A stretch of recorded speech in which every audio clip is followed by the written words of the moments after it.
Currently it says it's at 25%, so it's read that. But is it the fact that it hasn't got enough charge to then read a mileage? Maybe. It's all an unknown at the minute. The most we could do is just try. Here we go. Yeah. And put your foot on the brake. Come on. Yeah, please. Go. Let's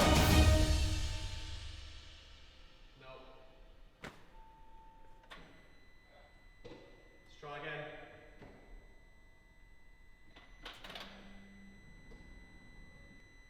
Go. Nothing. Okay. Next thing we could try is clear all the faults with my auto. And then try it. That's worth a try. So that's the plan. Liam's going to plug in the diagnostic tool, and I was going to read all the codes, and because we've disconnected the battery, we might have a lot of them. So it's worth clearing them before we try again. Right, loads of faults, but the battery's been disconnected, so I'm just going to clear faults.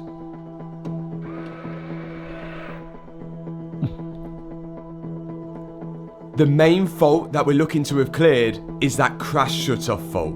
If that's still there, then it's really bad news. Let's see if that crash shut-off is still on. Because if that's on, we know we can't start it. I think that was either in gateway or electronic drive.